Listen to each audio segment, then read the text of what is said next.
안녕하세요. 건강 365 아나운서 최인경입니다. 파킨슨병은 뇌에 생긴 문제에서 비롯됩니다. 손상된 뇌를 건강했던 이전 상태로 돌리는 건 어렵고요. 증상은 점점 더 심해지는 진행성 질환입니다. 치료를 통해서 완치가 되는 게 아니라는 거죠. 가만히 있어도 손이 떨리고 걸음걸이에도 문제가 생기면서 중심을 잃을 수도 있고요. 누군가의 도움이 필요한 상태가 됩니다. 그렇다면 치료를 통해서 뭘 기대할 수 있을까요? 얼마나 빨리 발견하느냐에 따라서 불편을 최소한으로 줄일 수 있는 걸까요? 오늘은 파킨슨병에 대해 알아보고요. 비만만큼이나 위험할 수 있는 노인들의 저체중에 대해서도 살펴보겠습니다. 건강 365 빛과 소금의 아카시아 아가씨 듣고 시작하겠습니다. KBS 라디오 건강 365 함께하고 계십니다. 부모님의 걸음걸이가 예전 같진 않을 순 있죠. 젊을 때와 비교하면 힘이 없고 느려지는 게 당연한 일일 수도 있고요. 하지만 걷는 모습을 지켜봤을 때 눈에 띄게 느려진다거나 손떨림이 있거나 잠꼬대가 심해졌다면 파킨슨병을 의심할 수 있습니다. 단순한 노화가 아닌 퇴행성 뇌질환으로 설명이 되는데요. 인제대 상계백병원 신경과 순예은 교수에게 도움 말씀 듣겠습니다. 교수님 안녕하세요. 네, 안녕하세요. 네, 반갑습니다. 파킨슨병은 퇴행성 뇌질환인 거죠? 네, 맞습니다. 네. 파킨슨병은 뇌 안에서 도파민이라는 신경 전달 물질을 만들어내는 신경세포들이 서서히 소실되면서 생기는 퇴행성 뇌질환입니다. 알츠하이머병 다음으로 흔한 퇴행성 신경질환이고요. 네. 주로 60세 이상에서 많이 발생하는데 드물게는 젊은 나이에도 올 수 있습니다. 네. 그러니까 나이 들어서 그렇다고 생각할 수도 있을 만큼 초기에는 증상이 단순 노화로 비춰질 수도 있나요? 네, 맞습니다. 이게 네. 참 까다로운 부분이기는 합니다. 네. 초기에는 증상이 너무 미미해서 나이가 들어서 그런가 하고 조금 넘어가기 쉬울 수도 있습니다. 네. 조금 느려지거나 피곤하거나 어깨가 뻣뻣한 느낌으로 느껴지는 경우가 있어서요. 그래서 실제로 진단이 늦어지는 이유 중에 하나가 네. 증상이 한쪽이나 팔, 다리에서 보통 먼저 시작하는 경우가 많아서 어깨 문제나 혹은 관절 문제인가 하고 오해하는 경우들이 굉장히 많이 있습니다. 네. 파킨슨병도 진행성 질환인가요? 네, 안타깝게도 진행성 질환이 맞습니다. 시간이 지나면서 증상이 점점 심해지는 경향이 있고요. 네. 다만 진행 속도는 환자마다 굉장히 다양해서 어떤 분은 수십 년에 걸쳐서 아주 천천히 진행되는 분들도 있고 어떤 분은 비교적 빠르게 진행되기도 합니다. 네. 그래서 조기에 발견해서 잘 관리하는 게 정말 중요합니다. 네. 그런데 아직 완치가 되는 치료제는 없다고 들었습니다. 그럼 조기 발견으로 진행을 낮추는 게 중요한 거라고 봐야 될까요? 네, 맞습니다. 네. 현재까지는 완치시킬 수 있는 치료제는 없고 네. 하지만 조기에 발견하면 증상을 잘 조절해서 일상생활을 훨씬 더 오래 훨씬 잘 유지할 수 있다는 부분이 있습니다. 네. 빨리 발견할수록 치료 선택지도 많고 뇌신경세포가 더 많이 남아있는 상태에서 치료를 시작하기 때문에 효과도 더 좋게 나타납니다. 네. 조기 발견이 중요하다고 하셨는데요. 조기 발견할 수 있는 방법이라고 한다면 평소 모습과의 차이를 잘 살피는 걸 텐데요. 특히 눈여겨봐야 하는 변화가 있다면 어떤 걸까요? 네. 파킨슨병의 운동 증상은 크게 4가지 주요 증상을 보는데 네. 안정시의 떨림, 근육의 경직, 운동이 느려지거나 자세 불안정이 이에 해당합니다. 근데 이거 말고도 초기에 나타날 수 있는 비운동 증상들도 굉장히 중요한데 변비나 후각저하, 수면장애 같은 증상들이 운동 증상보다 더 먼저 나타날 수 있고 이런 증상들을 전구 증상이라고 하는데 뒷부분에서 더 추가적으로 말씀드리겠습니다. 네. 일단 운동 증상 말씀하셨는데 걸음걸이나 손떨림 또 행동까지 구체적으로 보면 어떤 변화가 생기는 건가요? 우선 떨림과 같은 경우에는 손이나 발이 가만히 있을 때 규칙적으로 떨리는 걸 특징적으로 하고 움직일 때는 오히려 떨림이 줄어드는 경우가 많고요. 걸음걸이 같은 경우에는 보폭이 좁아지고 혹은 보폭은 좁아지지 않더라도 보행 시에 팔이 안 흔들리게 된다든지 네. 발을 조금 끌면서 걷게 되는 모습이 보일 수 있고 네. 행동 전반적으로 느려지는데 동작만 느려지는 게 아니라 생각이나 말하는 반응 속도도 조금 느려질 수 있고 네. 근육이 뻣뻣해지면서 얼굴 표정도 줄고 눈 깜빡임도 줄어들게 되고 목소리도 작아지고 글씨 쓸 때도 글씨체가 점점 작아지는 것을 확인할 수 있습니다. 네. 가만히 앉아 있을 때도 손이나 발이 의지와 상관없이 떨린다는 건가요? 그러니까 식사하실 때도 떨림은 그렇다면 좀 이어지겠네요. 네, 파킨슨 떨림의 특징인데요. 저희가 안정시 떨림이라고 하는데 아무것도 안 하고 무릎이나 소파 이렇게 팔걸이 같은 데 있을 힘을 빼고 있을 때 네. 떨리는 걸 말하고 반대로 뭐 젓가락질을 하는 것처럼 혹은 볼펜을 할 때 떨리는 거는 오히려 떨림이 조금 줄어드는 경향이 있습니다. 그래서 막상 식사할 때 수저질하는 동작 자체는 어느 정도 할 수 있는데 네. 젓가락질 같은 정교한 동작은 조금 많이 힘들어지는 부분도 있습니다. 네. 스스로 단추를 잠그는 일에도 어려워하신다면서요. 아, 네, 맞습니다. 이게 생각보다 중요한 신호 중에 하나인데요. 네. 근육이 경직되고 섬세한 동작이 조금 어려워지면서 단추를 잠그거나 신발끈을 묶거나 젓가락질 같은 세밀한 동작들이 조금 힘들어집니다. 네. 그래서 가족분들 보기에 예전에 잘하시던 분이 왜 이런 것도 못하시지 싶을 때 조금 주의 깊게 살펴봐야 되고 네. 이게 해도 하는 속도 자체가 굉장히 느려지기 때문에 예전에 비해서 뭐 옷 입는 속도가 조금 느려졌다든지 할 수 있더라도 이전에 비해서 시간이 조금 더 많이 걸리는지도 주의 깊게 살펴보면 도움이 되겠습니다. 네. 또 걸음걸이가 느려진다는 건 흔히 아장아장 걷는 느낌이라는 말도 하고 종종 걸음이라는 표현도 하던데요. 보폭이 좀 그렇게 되는 이유가 뭔가요? 사람이 원활하게 움직이려면은 머리에서 도파민이 잘 분비가 돼야 되는데요. 도파민이 부족하게 되면 근육에 보내는 운동 신호 자체가 제대로 전달이 잘 안 되면서 보폭이 점점 좁아지고 발을 질질 끌게 됩니다. 네. 종종 걸음으로 표현하시는 게 맞고요. 혹은 파킨슨병이 진행되거나 하는 경우에는 걷기 시작할 때 첫 발을 떼는 게 어렵고 한번 걷기 시작하면 점점 앞으로 쏠리면서 멈추기 힘든 경우도 있습니다. 네. 그래서 좁은 곳을 통과하거나 방향 전환할 때 혹은 동작을 시작할 때 발이 갑자기 얼어붙은 것처럼 멈춰버리는 현상, 저희가 동결 현상이라고 하는데요. 네. 이런 증상도 발생할 수 있습니다. 그래서 낙상의 위험성이 높아지는 거고요. 네. 표정이 준다고도 하셨는데 표정 변화도 생기는 건가요? 네, 맞습니다. 이게 굉장히 특징적인 증상 중에 하나인데요. 팔다리 근육뿐만 아니라 우리 얼굴 근육도 경직이 되면서 표정이 점점 사라지게 됩니다. 의학적으로는 가면 얼굴이라고 표현을 하는데요. 웃고 싶어도 웃는 게 조금 줄어들고 감정이 없는 무표정한 얼굴처럼 보이게 돼서 주변에서 걱정이 있냐, 이렇게 표정이 무표정해졌냐, 이런 식의 말을 듣기도 합니다. 그래서 환자분 막상 본인의 느끼는 감정이 결여되거나 감정 느끼는 기복이 줄어드는 거는 전혀 아닌데 겉으로 표현이 잘 안 되는 거라고 생각하시면 되겠습니다. 그리고 또 변비나 잠꼬대가 심해지는 것도 의심 증상일 수 있다는 건 어떤 의미일까요? 아, 네, 이게 정말 중요한 포인트인데요. 파킨슨병을 일으키는 시뉴클레인이라는 단백질은 뇌에만 영향을 미치는 게 아니라 자율신경계 전반적으로 영향을 줄 수 있습니다.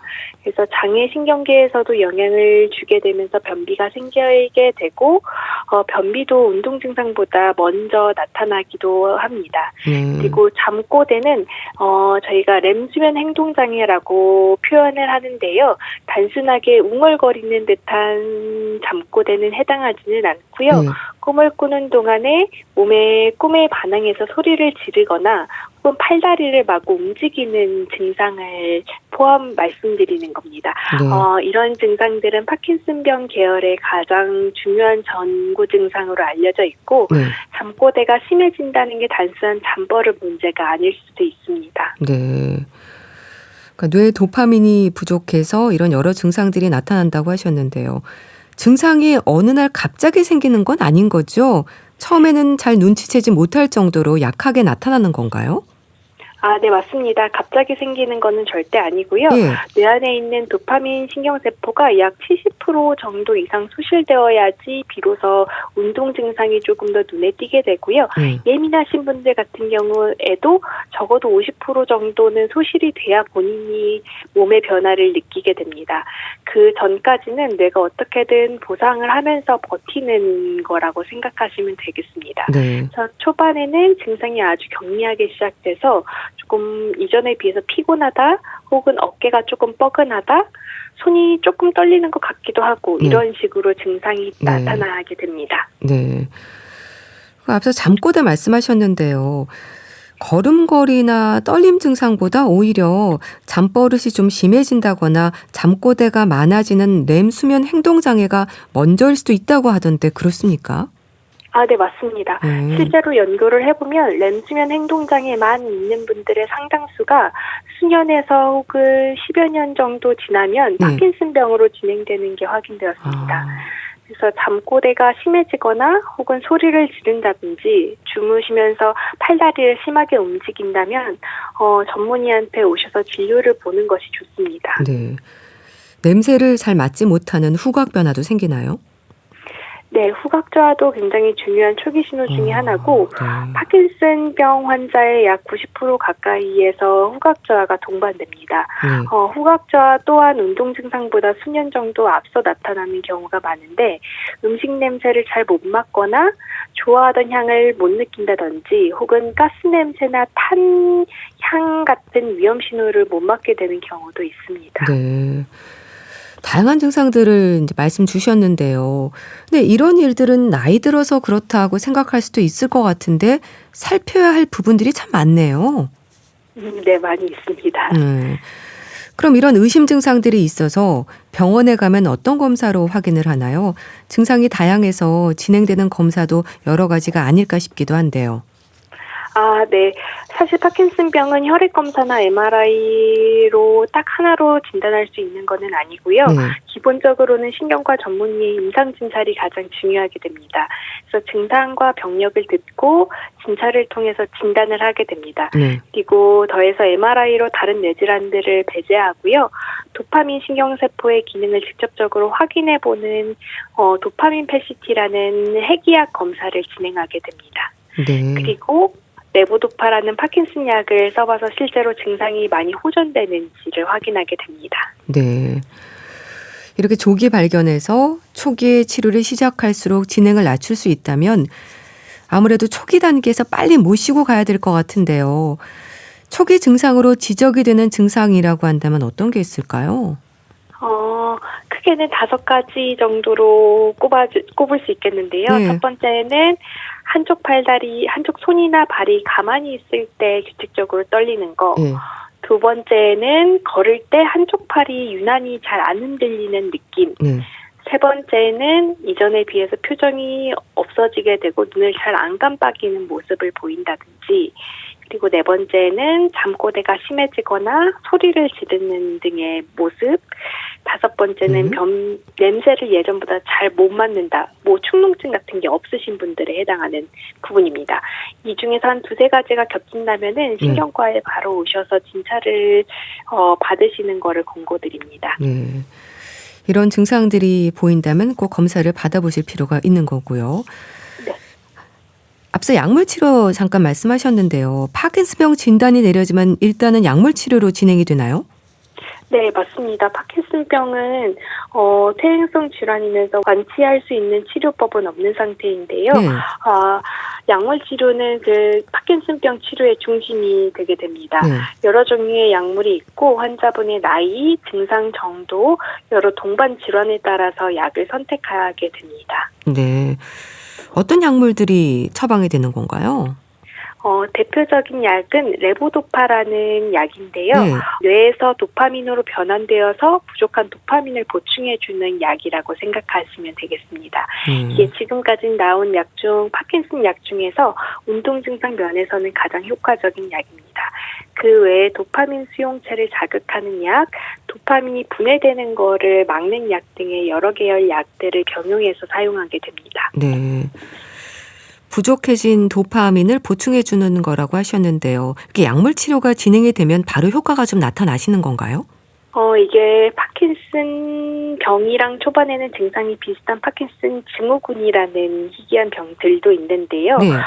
파킨슨 병과 파킨슨 증후군을 감별하는데 가장 중요한 부분이 약물에 대한 반응입니다. 파킨슨 병과 같은 경우는 도파민 계열 약을 줬을 때 증상 자체는 환자분이 본인이 호전을 느낄 정도로 호전되는 것을 확인할 수 있습니다. 네. 시술적 치료도 있다고 하던데요. 이건 뇌신부 자극술을 말하는 건가요? 어떤 원리의 치료인지도 궁금한데요. 네, 뇌신부 자극술 흔히 DBS라고 저희가 표현을 하는데요. 네. 뇌 안에 아주 가는 전극을 심어서 비정상적인 신경 신호를 전기 자극으로 조절해주는 수술로 생각하시면 됩니다. 네. 근데 약물 치료로 조절이 잘 안 되거나 약의 효과가 약간 들쭉날쭉한 경우에 고려하게 됩니다. 그리고 수술한다고 해서 약을 완전히 끊는 거는 아니고 네. 복용하고 있는 약을 줄이고 병용하면서 증상 조절을 하는 수술로 생각하면 되겠습니다. 네. 환자 대부분이 노인일 텐데 치료에 문제는 없습니까?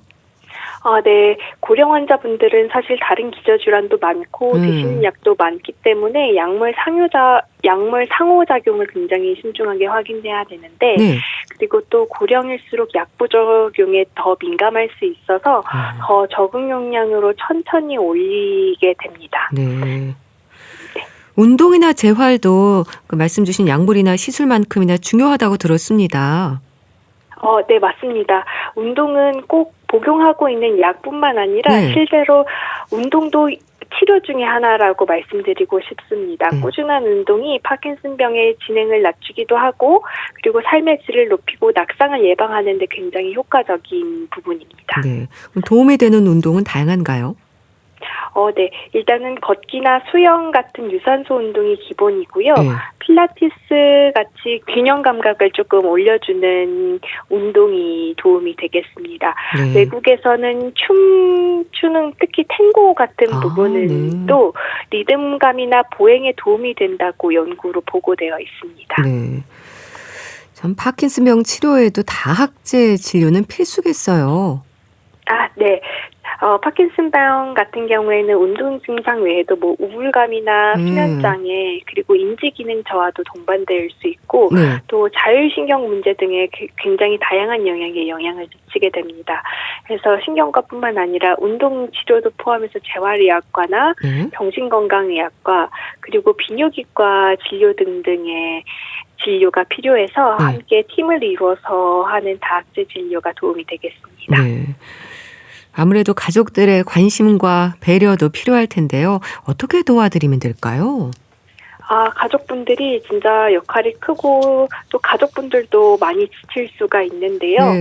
그리고 병에 대해서 제대로 아는 게 첫 번째라고 생각합니다. 네. 그래서 환자분이 조금 느리고 답답하게 행동하셔도 이게 의지의 문제가 아니라 그냥 질환의 증상이라는 거를 먼저 이해해 주셨으면 좋겠고요. 네. 근데 재촉하거나 대신 다 해주는 거는 권고드리지는 않습니다. 네. 그래서 환자분 본인이 할 수 있는 거는 최대한 스스로 하실 수 있게 옆에서 기다려드리는 게 중요하고요. 네. 그리고 낙상 예방이 필요해서 집안 환경을 조금 정리해 주시는 게 도움이 되겠습니다. 손잡이라든지 지지대 등의 설치가 필요한 분들도 꽤 있으셔서요. 네. 그리고 약을 규칙적으로 복용할 수 있게 도움을 주는 게 중요하겠습니다. 그래서 그리고 파킨슨 환자분 중에 많은 분들이 우울이 동반될 수 있어서 가족분들의 공감이나 지지가 치료만큼 중요하게 되겠습니다. 네, 알겠습니다. 오늘은 퇴행성 뇌질환인 파킨슨병에 대해서 알아봤는데요. 인제대학교 상계백병원 신경과 순예은 교수와 함께했습니다. 감사합니다. 네, 감사합니다. KBS 라디오 건강365 함께하고 계신데요. 이승기의 내 여자라니까 듣고 다시 오겠습니다. KBS 라디오 건강365 함께하고 계십니다. 비만은 질병이라는 거 아실 겁니다. 적정 체중을 유지하는 게 건강을 위한 기본적인 노력일 텐데요. 저체중은 어떨까요? 특히 노인들에게 저체중은 비만만큼이나 건강의 위험으로 지적됩니다. 어떤 위험들이 있을지 인제대학교 의과대학 가정의학과 김경우 교수에게 도움 말씀 듣겠습니다. 교수님 안녕하세요. 네, 안녕하세요. 나이와 상관없이 누구에게나 적정 체중은 중요하지만 노인들에게 저체중은 건강을 위협하는 위험 요인이던데요. 왜 그런 건가요? 네, 그렇습니다. 이제 저체중은 그 자체로도 이제 위험 요인이 될 수도 있고, 네. 여러 가지 이 위험 요인에 의한 또 결과일 수도 있는데요. 네. 이렇게 어르신들에게서 이제 체중이 적게 나가는 것은 이제 굉장히 중요한 질병의 지표로 볼 수가 있겠는데, 네. 우리가 이제 체중이라는 건 이제 체중계로 굉장히 측정 가능한 매우 쉽고 단순한 지표이면서도 네. 어르신들에게는 건강에 매우 중요한 의미를 가지고 있는데요. 네.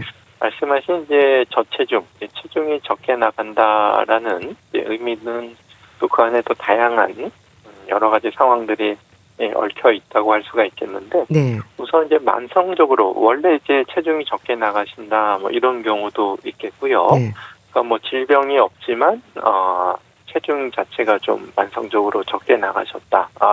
이런 경우가 있겠는데, 네. 이런 경우에도 역시 이 여러 가지 건강 위험이 될 수가 있겠고, 평상시보다 갑자기 최근 들어서 체중이 감소했다. 네. 체중이 빠졌다. 이런 경우는 조금 더 위험한 신호일 수가 있어서 최근에 여러 가지 이 체중 감소를 일으킬 만한 질병이 생겼다. 네. 대표적인 것이 어떤 암이라든지 감염성 질환이나 아니면 내분비 호르몬 문제라든지 아니면 이제 우울증이 생겼다든지 네. 이러한 질병이 이제 최근에 생겼다. 이런 것들을 시사할 수가 있겠고, 네. 그래서 질병이 있는 체중 감소, 또 질병이 없는 저체중도 있지만 또 그 질병이 없는 저체중이라고 하더라도 그 안에는 다른 건강 위험이 숨어 있을 수 있다. 네. 이렇게 말씀드릴 수 있겠습니다. 네. 저체중의 기준은 체질량 지수로 하는 건가요? 네, 그렇습니다. 이제 기본적으로 이제 체질량 지수, 우리가 키와 체중을 가지고 산출하는 지수인데요. 네. 우리가 이제 비만을 판단할 때 이제 많이 들어보셨을 텐데요. 네, 그래서 우리가 체중을 이제 신장의 제곱으로 나눈 값이라고 보시면 되겠고, 네. 이제 저체중은 이제 일반 성인들은 18.5 미만인 경우에 이제 저체중 이렇게 분류를 하는데, 네. 하지만 이제 우리가 65세나 70세 이상 어르신들 대상으로 할 때 저체중의 체질량 지수는 조금보다 높게 한 10부터 네. 20보다 낮으면 위험이 증가한다. 이렇게 조금 더 민감하게 볼 수가 있겠는데요. 네. 이렇게 일단은 저체중의 기준을 체질량 지수로 하면서 우리가 이제 체중이 적게 나간다뿐만 아니라 동반돼서 근육량이 이제 감소했는지, 그리고 이제 근력이 또 약해졌는지, 힘이 없어졌는지, 그것과 더불어서 전반적인 기능이나 일상 활동 같은 것들이 어떤지 이런 것들까지 함께 평가하는 것들이 저체중 자체만 판단하는 것보다 이제 포괄적인 평가가 필요할 수가 있겠는데요. 네. 그렇기 때문에 우리가 근력 측정을 좀 추가로 할 수도 있겠지만 우리가 보행 속도라든지 그것보다는 전반적인 피로감, 활동의 감소 이런 것까지도 우리가 특히 이제 체중을 평가할 때 함께 평가하는 것이 필요할 수가 있겠습니다. 네. 노인들의 경우 더 신경을 써야 한다고 하셨는데요. 저체중에 해당하는 노인들이 많은가요? 네, 이제 꽤 흔한 것으로 보고되고 있는데요. 네. 체질량 지수 20 미만인 분들이 이제 어느 정도 되나 이렇게 봤을 때, 우리가 이제 75세 미만이신 분들, 비교적 젊은 어르신들 같은 경우에는 10 내지 15% 정도 저체중에 해당되는 것으로 알려져 있고, 75세에서 84세는 15에서 25%, 5명 중에 1명꼴, 그리고 이제 85세 이상인 경우에는 3분 중에 1분꼴로 저체중이 좀 많으신 걸로 이제 알려져 있어서 이제 연세가 많으실수록 저체중 위험성이 높아지고 또 아무래도 이제 영양 섭취와 이제 관련이 많다 보니까 네. 아무래도 이제 혼자 계시는 어르신이라든지 그다음에 또 질병과 관련돼서 만성 질환이 있으신 경우에 네. 저체중이 많이 생긴다고 알려져 있습니다. 네. 뭐 일부러 다이어트를 하지 않아도 체중이 기준에 미치지 못한다는 건데요. 뭐 영양 섭취, 만성 질환 이런 부분들이 연관이 있다고 하셨는데 구체적인 이유가 뭘까요? 네, 거의 이제 모든 이유, 건강적인 이유, 또 뭐 사회경제적인 이유, 모든 이유들이 다 영향을 미친다고 볼 수가 있겠는데요. 네.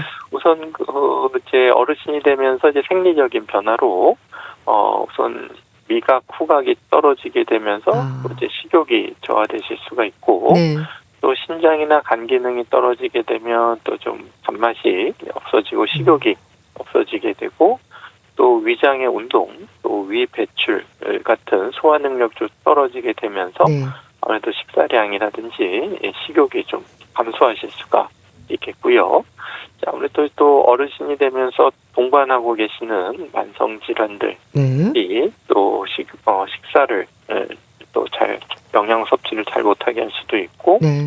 또 염증이 급성이나 만성으로 있게 되면 그 염증 자체가 또 에너지 소모를 많이 일으키면서 상대적으로 이제 칼로리 부족을, 열량 부족을 일으킬 수가 있어서 네. 뭐 암이라든지 뭐 류마티스 질환이라든지 만성 감염증이라든지 이런 다양한 질병들, 그리고 이제 폐질환이나 이제 심장 질환, 그다음에 우울증 이러한 질병들이 역시 또 저체중을 일으킬 수가 있겠고, 네. 이제 실제적으로 이제 원인이자 결과일 수도 있지만 사회적 요인, 아무래도 이제 혼자 계시게 되거나 그렇죠. 또 단 두 분이 계시게 되면 네. 식사를 좀 대충하신다든지 또 아니면은 불균형된 식사를 하신다든지 네. 그런 경우가 있겠고, 또 이제 식비 지출을 또 좀 꺼려서 아끼느라고 또 이제 식사를 좀 양질의 식사를 못 하시는 경우도 있겠고, 네. 또 이제 몸이 피곤하고 기력이 없고 또 눈도 잘 안 보이시고 이러시다 보면은 또 몸도 또 운동장애도 있고 떨리고 이러시게 되면은 네. 또 식사를 준비하는데 또 어려움이 또 있으실 수가 있기 때문에 네. 이런 여러 가지 요인들이 네. 어르신들의 저체중을 일으킬 수가 있고, 네. 또 이렇게 한번 저체중이 생기시게 되면 여러 가지 질병에 감염성 질환이라든지 이런 것에 더 취약할 수가 있겠고, 네. 또 이제 몸이 더 허약하고 기운이 없게 되면 그만큼 또 식사 준비라든지 이런 것들이 어려워지고 이렇게 계속 악순환을 거친다고 할 수가 있겠습니다. 네. 아무래도 면역이 떨어지는 시기라서 더 조심하셔야 될 것 같은데요. 감염성 질환에 취약해질 수 있다라고 하셨는데 저체중 상태가 계속될 때 어떤 위험이 있을까요? 네, 이제 말씀하신 것처럼 대표적인 감염성 질환하게 되면 이제 폐렴이 되겠는데요. 네. 우리가 이제 계속 공기 중에 있는 여러 가지 병원균은 우리가 끊임없이 호흡을 하기 때문에 또 사람들을 만나다 보면 언제든지 감염에 노출되는 위험성이 높게 되고, 그만큼 이제 폐렴이 잘 걸리실 수가 있고, 네. 문제 이제 폐렴에 대해서 이제 대응하는 면역력 자체도 떨어져 있지만, 또 우리가 기본적으로 이제 기침 반사 가래들을 배출하고 이렇게 하는 기침 능력이 떨어져 있기 때문에 이런 객단 배출도 잘 안 되고 이러면서 폐렴이 더 이제 위험한 대표적인 감염성 질환이 될 수가 있겠고요. 네. 또 이제 균형 잡힌 영양소를 골고루 이제 못 드시게 되면 이것이 우리 뇌신경계에도 또 영향을 줄 수가 있기 때문에 중추신경계나 이제 말초신경계 기능이 떨어질 수가 있어서 대표적인 게 뭐 치매라든지 뇌병증 이런 것들이 생긴다든지 좀 어지럼증 같은 것들이 잘 오실 수가 있고, 또 이런 어지럼증은 또 낙상의 위험 요인이기도 하는데, 이제 체중 감소로 인해서 이제 근력도 떨어져 있고 뼈도 약해져 있어서 이제 골다공증도 많이 있으시기 때문에 그만큼 외부 충격에 의한 골절 위험이 높은 상태에서 어지럼증까지 동반돼서 균형을 잘 못 잡고 넘어지시게 되면 낙상이 또 잘 생기실 수가 있는데, 낙상이 생겨서 골절이 생기는 경우에 뭐 수술을 하신다고 하더라도 이런 회복 같은 것들이 그 저체중 영양 불량으로 인해서 회복이 좀 더 더디게 되고 또 이렇게 며칠 침대에 누워 계신 상태로 계시다 보면 그만큼 또 이제 근육이 더 약해지니까 근육 감소가 더 심해져서 이제 수술이 끝난 후에도 예전만큼 이제 일상 회복을 잘 못 하신다든지 또 이제 소화기 같은 경우에도 이제 소화 섭취 능력, 잘 씹는 능력도 떨어지시지만 드신 음식을 잘 소화하고 흡수하는 능력도 떨어져 있으시고 또 잘 드시는 양도 적고 이러시다 보니까 뭐 변비도 잘 생기실 수가 있고 또 이렇게 오래된 변들이 고여 있다가 또 장에서 폐색이나 문제를 또 일으키는 경우도 있겠고요. 그 밖에도 뭐 담석증이 잘 생기고 이로 인한 담낭염 이런 감염증도 잘 생길 수 있어서 전반적인 저체중 어르신들의 경우에는 병원 입원과 사망 위험이 더 높다고 할 수가 있겠습니다. 네. 저체중 상태가 계속될 때 어떤 위험이 올 수 있을지 말씀 주셨는데요. 신체적인 문제뿐 아니라 정신 건강으로 볼 때도 영향이 있다는 연구들도 많잖아요. 참 체중이 주는 의미가 단순하지 않은 것 같습니다. 네, 그렇습니다. 이제 정신 건강 측면에서는 일단 대표적인 것이 이제 우울증이 되겠는데요. 이제 우울증의 증상은 이제 뭐 심리적으로도 우울하다, 삶에 재미가 없다, 허무하다, 뭐 이러한 심리적인 영향도 있지만 신체적인 증상으로도 이제 식욕이 없다라는 것들이 나타나실 수가 있겠고, 물론 이제 젊은 우울증 환자 중엔 식욕이 너무 증가했다, 이제 먹는 것이 조절이 안 되고 체중이 늘어난다 이런 형상으로 나타날 수도 있지만, 이제 식욕 감소로 또 우울증이 나타나게 되고 이러면서 이제 체중 감소로 이어질 수가 있겠고요. 또 우울증 자체가 사회적으로 또 고립을 사람 만나는 게 싫고 이제 사회적인 고립을 만들 수가 있고 또 이런 사회적 고립은 또 우울증을 더 이제 악화시킬 수가 있겠고요. 또 이런 또 밖에라도 좀 나갈 일이 없다 보면 신체 활동 자체도 줄게 되면서 근육량은 더 줄게 되고 그러면서 이제 영양 결핍과 근육 양 감소로 인해서 피곤하고 조금만 움직여도 기운이 없고 뭐 이런 것 때문에 계속 활동이 줄고 고립이 되면서 우울증이 더 악화되는, 그러니까 신체적인 문제와 정신적인 문제가 저체중과 우울증이 서로 악순환을 계속 만드는 그러한 구조를 만든다고 할 수가 있겠습니다. 그렇게 근육량은 줄고 체지방은 늘고 저체중의 문제일 텐데요. 저체중이라고 하면 또 식사를 잘 해야 한다는 생각에 밥을 많이 드시잖아요. 그런데 탄수화물이 답은 아닌 거죠? 네, 맞습니다. 우리가 밥을 잘 드세요 하게 되면은 이제 뭐 식사를 잘 챙겨 드세요 이런 의미도 있지만 또 이제 쌀, 주로 이제 한국 분들의 주식이 이제 쌀이기 때문에 이제 쌀밥을 많이 드신다고 또 생각하시는 경우가 많을 수가 있겠고 또 잘 드시는 것이 또 라면도 이제 잘 드시는데요.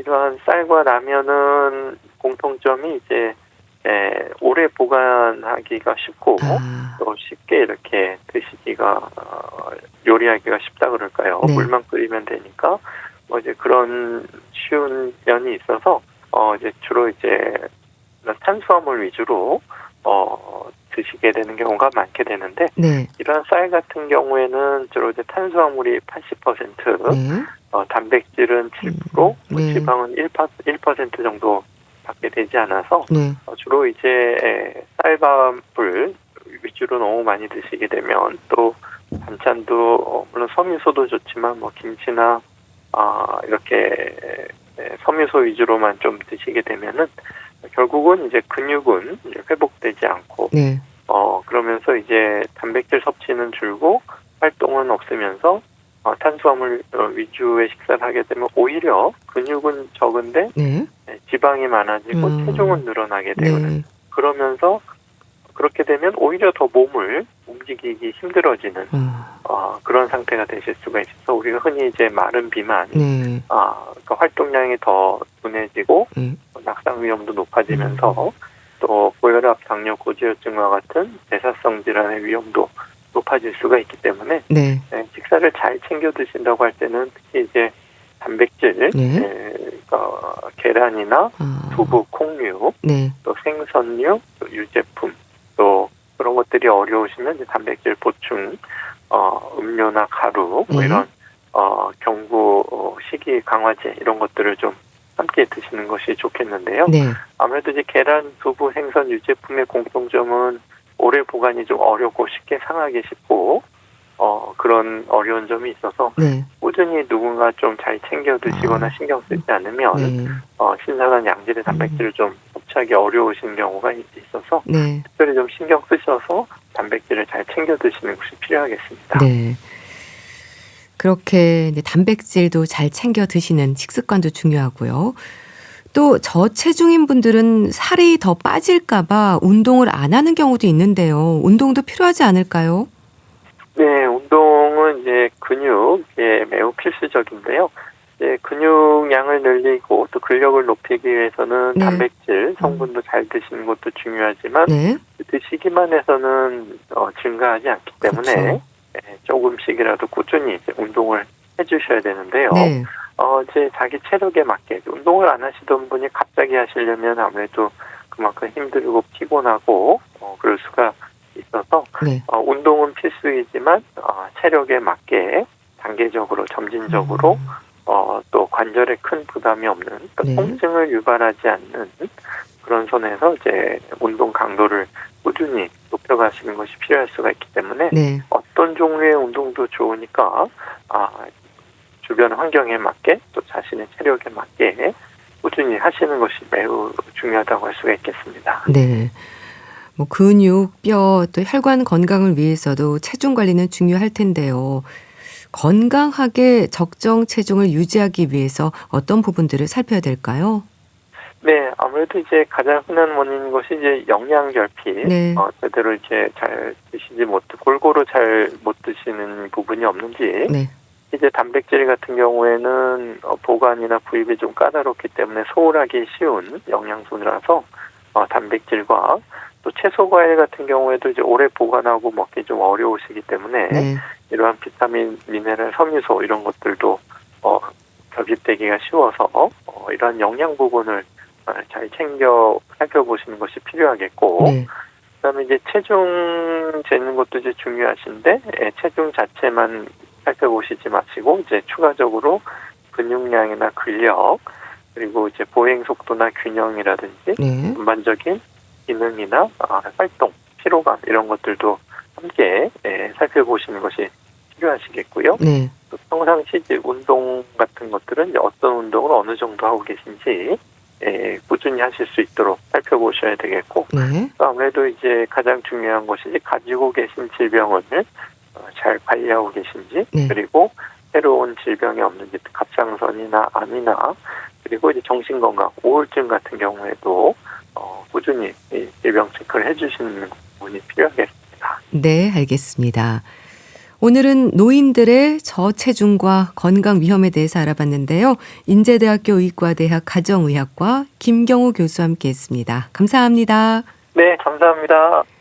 헤이의 주댐 보내드리면서 인사드릴게요. 건강365 아나운서 최인경이었습니다. 고맙습니다.